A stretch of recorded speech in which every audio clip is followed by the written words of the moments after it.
E aí, pessoal, tudo bom com vocês? Eu acredito que sim, né? Eu também estou bem, apesar da saudade, do tempo, né, que a gente está afastado, há mais de um mês, que, que nós. Foi a nossa última aula, né, nosso último encontro, que foi numa quinta-feira, né? E nós conversamos, inclusive, sobre alguns problemas, né, que estavam acontecendo. Eu lembro que antes de eu começar a aula, apesar de ser só uma aula na quinta, mas eu lembro que a gente conversou muito, inclusive naquela semana toda, né? Nós conversamos muito lá. Nós conversamos sobre vários assuntos. Eu lembro da dona Leni falando sobre os problemas que estavam acontecendo ultimamente no mundo. E a gente não contava, né, que nós iríamos nos afastar por conta de uma pandemia, que nós seríamos obrigados a ficar em casa, né? Por conta de um vírus que tomaria conta do planeta e que chegaria até nós. É a questão da quarentena, né? Porque a gente ouviu falar em quarentena, mas é como se fosse uma coisa muito remota, distante, e de repente, isso aí, nós fomos obrigados, né, a aceitar também, a admitir que nós precisávamos ficar em casa, em quarentena, para que nós não fôssemos acometidos, né, com essa pandemia. Mas eu acredito, não, tenho certeza que vai ficar tudo bem. Nós confiamos em um Deus que Ele está acima de tudo, acima de todos os problemas, e que nos ama, né? Que nós o amamos também.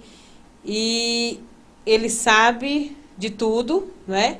O que nós temos que fazer é esperar nele, confiar nele, acreditando que tudo vai ficar bem. E a gente vai poder voltar para a escola, né? Nos ver, nos abraçar, matar a saudade, porque uma coisa é a gente estar de férias, né? Assim como no normal. Nós entramos de férias em dezembro, voltamos em janeiro. Tudo bem, a gente está de férias, mas a gente chegar a um ponto assim, umas férias, vamos entrar de férias agora, vamos adiantar as férias, aí é uma coisa diferente, ninguém esperava. E isso causa em nós um sentimento assim de saudade, de falta de vocês, né? Daquelas, às vezes até das diversões que a gente se divertia muito, apesar da gente cobrar, da cobrança também, né? Você fez sua tarefa porque você não fez, você está aprendendo e tal. Coisas do típico de professor e típico de aluno, né?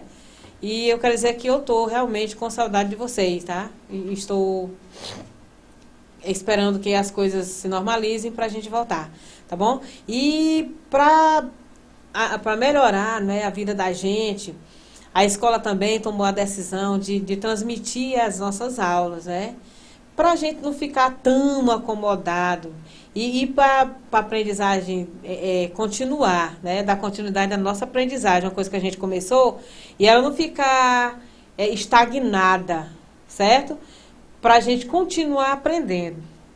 Para isso, continua com esses dois elementos essenciais, que seria eu e vocês, né? Os outros professores também, né, estão nessa mesma tomada aí de decisão de transmitir as aulas, viu? Já foram duas atividades para vocês, né, nos dias anteriores. Eu pedi que vocês fizessem um roteiro, né, do paradidático. Eu falei lá o paradidático, alguns de vocês disseram que ainda não tinham, mas queriam providenciar. E eu estou esperando ainda por esse roteiro para eu poder corrigir. A outra atividade foi uma produção que eu pedi de texto, né, para vocês, à altura de vocês, né, falando sobre o impacto dessa pandemia, né, do coronavírus no cenário econômico, não é isso? Brasileiro, né? Se alguém achar que deve falar, focar também na questão mundo, tudo bem, fica a seu critério, né? Você escolhe. Se você quiser focar também, que ainda não fez, né? Quiser focar no sentido país, região, estado e até na nossa realidade, você também pode fazer isso. Também estou esperando, né, a sua produção. Da turma de vocês ainda não recebi nada. Estou aguardando, né? Inclusive, vocês estão tendo tempo de ler, de ver, de rever alguma coisa que precisa ser revista e me enviem, tá bom? Para que eu possa corrigir. Com relação à gramática, a gente tinha começado já, inclusive, com um assunto muito bacana, né? Porque eu fiz um comentário com vocês no início do período, que o nono ano, a nossa série, ela requer um conhecimento mais aprofundado na gramática. Por isso que nós estudamos todas as classes de palavras nas séries anteriores, nós estudamos a sintaxe, né, na questão lá da predicação verbal, o predicado nominal, nós comentamos também sobre aqueles termos que são considerados acessórios, né?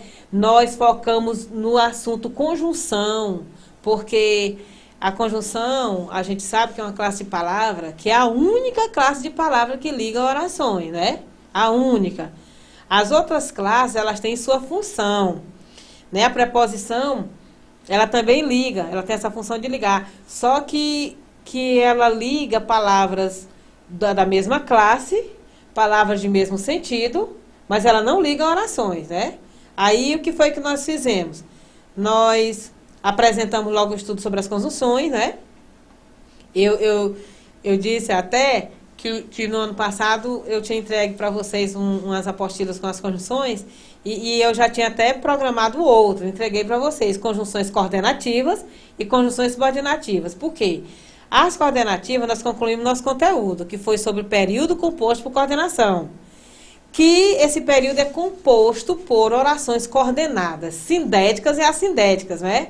Aí que a gente tem que lembrar que as sindéticas, elas têm que ter a conjunção, né? Não propriamente tá a conjunção lá, mas uma vírgula pode substituir. E as conjunções assindéticas, as orações coordenadas assindéticas, elas não têm conjunção, né?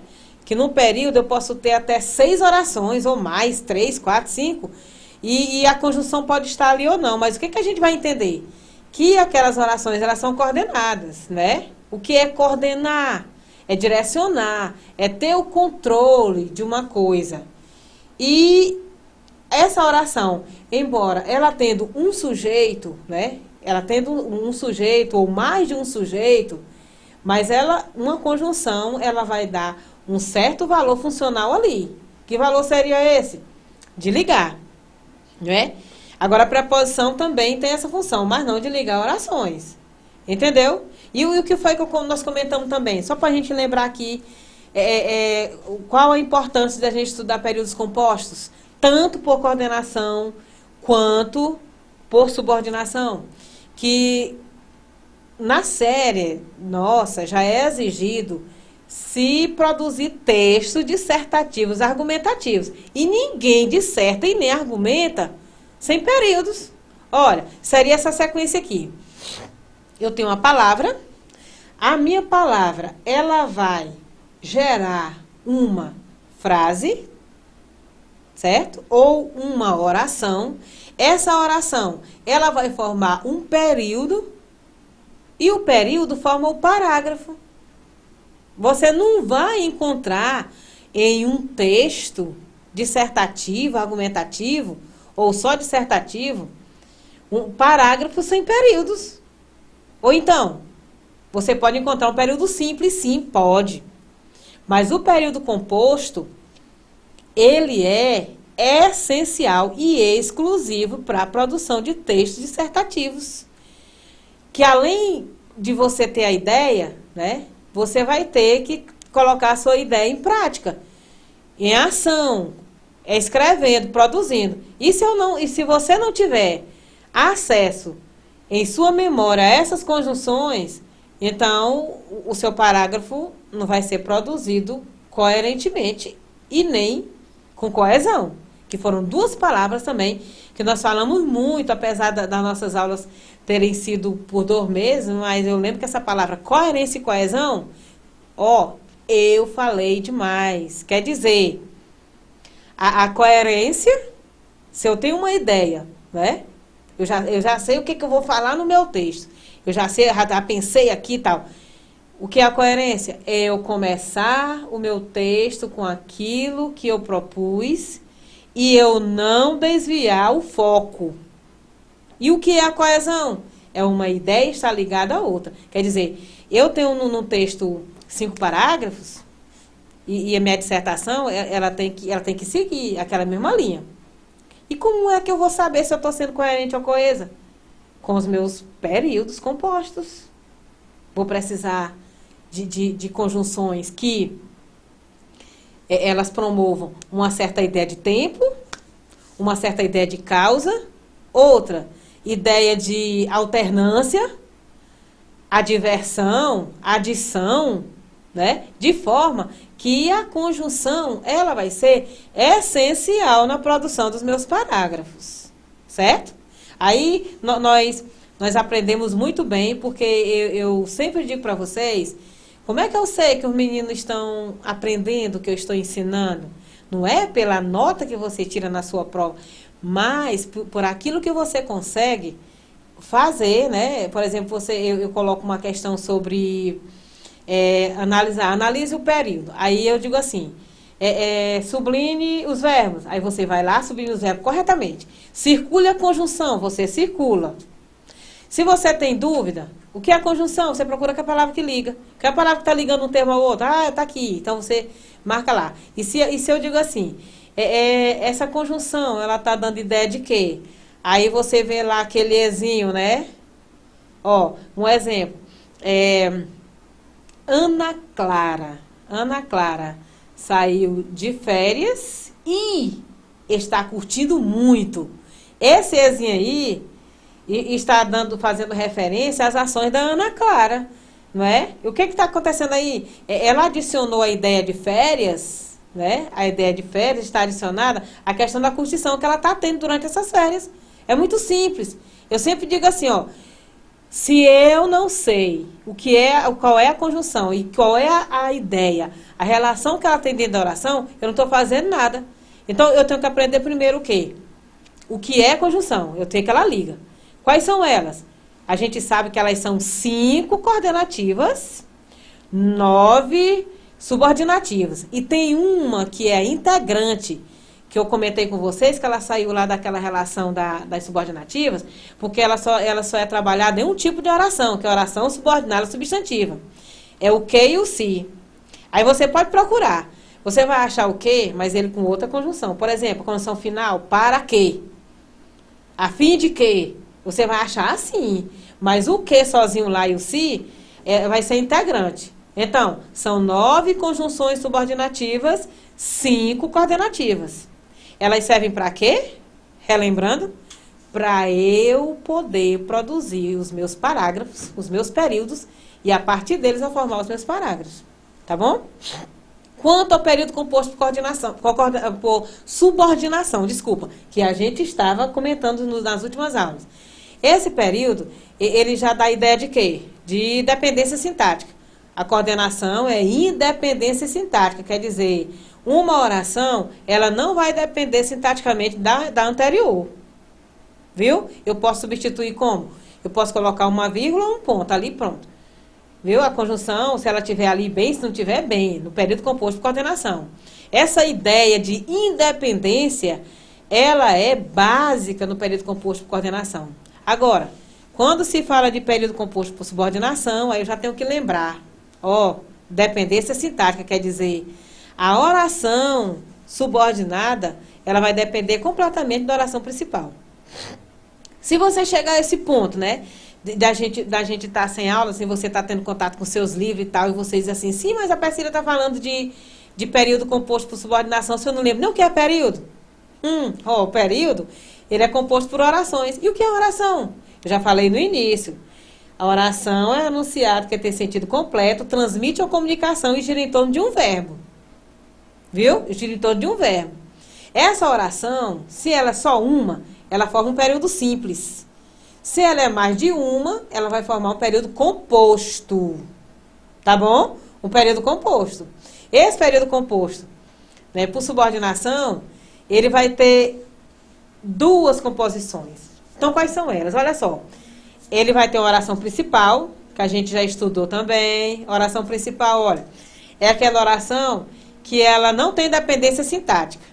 Ela já está dizendo, a oração principal. É ela que desencadeia a oração subordinada. E ela não tem conjunção, não tem não. Ó, é fácil de reconhecer. Viu? Ó, nos períodos compostos por subordinação, geralmente, esse período ele pode começar por uma conjunção. Pode. Entendeu? Pode começar. Aí onde eu sei que ali já é ele é um período composto por subordinação. Certo? Um exemplo aqui simples, é assim, ó. Caso as nossas aulas não voltem logo, ó, caso as nossas aulas não voltem logo, providenciaremos outras atividades. Vocês viram? Olha só, eu compus aí um período composto por subordinação. Aí, se eu perguntasse assim, gente, cadê a conjunção aí? Olha, eu comecei com a conjunção, que é caso. Aí o segundo passo. Essa conjunção aí, ela dá ideia de quê? Condição. Transitivo. Tá certo? Ligado a isso aí, a gente tem um predicado verbo nominal. Esse predicado, ele já tem, olha, um nome e um verbo. Certo? Ele já tem um nome e um verbo. Dois núcleos. Verbo, nome. O conteúdo seguinte, que é relacionado ao predicado verbo nominal, foi o predicativo do objeto. Quer dizer, olha, no predicativo do sujeito, a qualidade você dá ao sujeito. O predicativo do objeto, a qualidade é dada ao objeto. Olha, nesse exemplo aqui. O réu, aliás, o juiz julgou o réu. Olha só, repetindo a oração. O juiz julgou o réu. Quem é o sujeito? O juiz. Predicado. Julgou o réu. Esse predicado, ele é verbal. Por quê? Porque o verbo julgar, ele vai exprimir uma ação. Outra coisa, o predicado verbal, o verbo tem que ser de ação, quer dizer, um verbo significativo. Já o predicado nominal, o verbo é de ligação, que são aqueles que nós citamos ainda há pouco. Tá bom? Então, na oração, o juiz julgou o réu, eu tenho predicado verbal. O verbo, transitivo direto. Por quê? Porque o verbo julgar, ele pediu um complemento aí. O juiz julgou quem? O réu. Agora, se eu digo, o juiz julgou o réu culpado. E aí? Qual é a situação do réu aí? Culpado. Esse culpado é o objeto, olha. É o predicativo do objeto, a qualidade que é dada ao objeto. Ó, o juiz julgou o réu é o objeto. E culpado é o complemento desse objeto. Aí a gente já tem um predicativo do objeto, certo? Então, olha, em todas as questões que a gente revisou aqui, que a gente fez o comentário, a gente só estuda isso aí em análise sintática. O módulo de vocês já começou com essa análise. O que é análise sintática? É eu pegar cada classe de palavra e estudar a função delas. Que classes tem essas funções aí que a gente já estudou até agora? O substantivo, o pronome, o verbo, né? E o artigo. Porque o artigo, ele entra onde? Gente, lá nos adjuntos adnominais. Porque o adjunto é aquela palavra que vem junto ao núcleo do sujeito, determinando-lhe. Então, se eu digo, o juiz julgou o réu culpado, esse ozinho lá do início, o, é artigo. Ele é um adjunto adnominal. Juiz é o núcleo do sujeito. Julgou, né, é um verbo significativo, é um verbo transitivo direto. O réu é o objeto direto e culpado seria o predicativo desse objeto. É a qualidade que é dada ao réu, ou a característica do réu. Tá certo? E seguindo isso aí, a gente já teria um novo conteúdo, já voltando à questão do sujeito. Mas a gente vai deixar para a nossa próxima aula, se Deus quiser, ok? Foi um prazer estar com vocês. Um abraço bem carinhoso da Persília.